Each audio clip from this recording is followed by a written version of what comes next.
자, 안녕하세요. 호칭 학생 여러분들. 자, 지난 시간에는 수업 시간에 개인의 행복론과 모둠의 행복론 이렇게 해서 그림을 그렸었죠.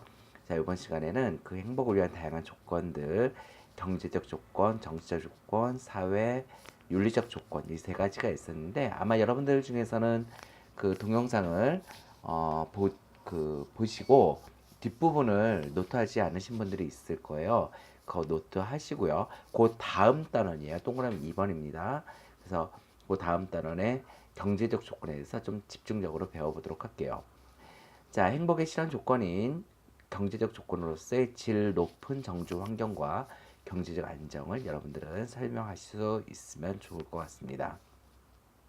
행복의 조건은요, 우리 세 가지를 얘기했어요. 요거 지난 시간에 여기까지가 두 번째 노트 정리 내용이었죠. 경제적 조건, 정치적인 조건, 사회 도덕적인 조건이 있다. 이렇게 얘기했는데요. 경제적 조건을 다시 나누게 되면 좋은 환경에서 사는 거. 정주란 말이 어려운 말인데 일정 기간 동안 자리 잡고 사는 곳을 정주라고 하거든요.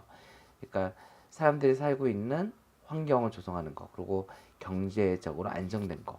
오늘은 여기까지 배웠고요. 다음 시간에 정치적 조건으로서의 민주주의가 실현되고, 민주주의가 실현되기 위해서는 시민이 참여해야겠죠. 그런 조건이 마련돼야 되고, 사회 도덕적으로 봐서는 여러분들이 또 공동체가 함께 도덕적으로 실천하고 성찰하는 삶, 이런 것들이 필요합니다. 지난 시간까지는 뭐예요, 선생님? 그러면 지난 시간 건 행복의 조건이 아니었나요? 지난 시간까지 배웠던 것은 개인의 행복의 의미와 개인이 행복을 위해서 할 수 있는 것들이라고 한다면 지금 것들은 사회 전체적으로 봤을 때의 그 조건들입니다. 자, 우선 우리가 행복하기 위해서는 질 높은 정주 환경이 조성이 돼야 돼요. 선생님은 처음에 호치민시 한국학교를 지원했을 때 사실 밀림 우거진 열대 우림을 이렇게 들어가면 나무로 지은 집이 있는 줄 알았어요. 물론 이제 관심을 갖고 준비하는 과정 속에서 그렇지 않구나.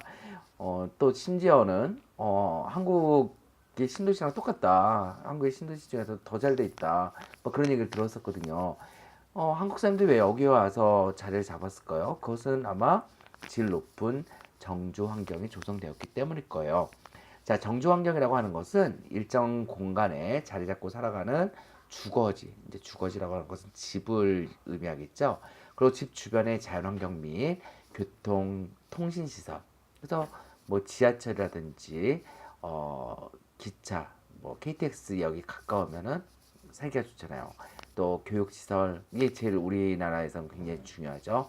공공시설, 상업 문화시설 등의 환경들이 갖춰진 것을 의미합니다. 제가 빨간 글씨로 있죠. 우리가 환경이라 얘기할 때는 기후나 토지의 모양과 관련된 자연 환경과 사람들이 만들어내는 환경, 그것을 우리 인문 환경이라고 그래요. 이 두 가지를 합쳐서 우리는 환경이라고 얘기하거든요. 자, 이런 환경들이 잘 갖춰져야겠죠. 누가 갖추게 될까요? 아마 정부에서 갖출 거예요. 자, 행복한 삶을 위해서 정주 환경을 잘 갖추기 위해서 정책들을 시행하게 되는데요. 우리나라 60년대, 70년대에는 새마을운동 이런 게 있었어요. 자, 다리를 놓고 길을 시멘트 도로나 아스팔트를 깔고요. 자, 또 지붕 개량화 사업이라고 해서 초가집이라고 하는 것은 풀로 집을 이렇게 지붕을 올린 거거든요. 그것을 개량화 사업으로서 다양한 어떤 재질을 이용해서 현대식 지붕을 만들 수 있는, 자, 이렇게 해서 주택과 도로를 건설하고 노후화된 건물을 새롭게 리모델링하고 시설을 개선하는 등 주거 환경을 개선하기 위한 주택 개발 정책이 주요한 정주 관련 정책이었습니다. 그러다가요, 이것이 어느 정도 되다 보니까 산다는 것이 우리 집 좋다고 살기 좋은 건 아닌 것 같아요. 자, 교통이 편해야 되고요. 그래서 이제 요거는 호치민시 지하철 공사장 모습인데요. 이제 지하철에 대한 요구들이 생기게 되겠죠. 요건 이제 우리나라 컬링장이에요. 우리나라 이제 그 강릉에서 있었던 컬링 경기의 모습인데요. 우리나라는 컬링장이 4개 있대요. 그러니까 컬링이 국민적 관심이 높아졌지만 컬링을 할 데가 별로 없어요. 캐나다는 1,500개가 있대요. 세계 1위, 우리가 물론 올림픽에 2등을 했지만, 자, 이렇게 문화, 예술, 체육을 위한 공간들에 대한 필요성들, 요구가 생기면서 그런 것들을 마련하는 것이 중요하게 되었습니다. 자, 여기는 어딜까요? 여기는 호치민의 2군에 있는 어느 아파트 단지예요. 자, 보시게 되면 고층 빌딩도 있지만 그 앞에 자연을 이용한 어떤 환경들, 이런 것들을 조성해 놨죠. 우리나라 아파트에서도 쾌적한 자연 속에서 같이 살 수 있는 그런 아파트들을 만들려고 많이 노력을 해요. 그래서 지역 문화를 보존하고 자연과 인간이 공존하는 지속 가능한 생태 환경을 조성하기 위한 것, 이런 경향들이 요즘에는 나타나고 있습니다. 자, 여러분들 열심히 공부하는 이유 얘기하면은 많은 학생들이 대학 간 다음에 좋은 직장 얻어서 돈 많이 벌어서 행복하게 살고 싶어요, 그렇게 얘기하잖아요.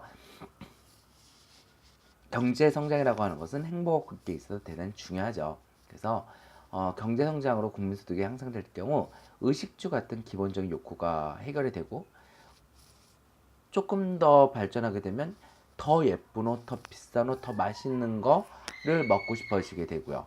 또 교육, 의료 혜택, 문화생활 등 사회 문화적 욕구가 충족할 수 있어서 삶의 질이 높아지게 됩니다. 다음과 같이 그래프처럼요, 돈을 이렇게 많이 벌수록 삶의 질, 만족도가 이렇게 높아져요. 그런데 재밌는 현상이 나타나게 되죠. 500만 원 이상이 되게 되면 그 다음부터는 큰 차이가 없고요. 오히려 800만 원대가 되게 되면 떨어져 버려요.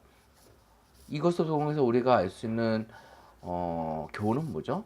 500만 원까지만 벌자. 이건 아니잖아요. 그렇죠? 800만 원 이상으로는 벌지 말자. 이건 아닐 거예요.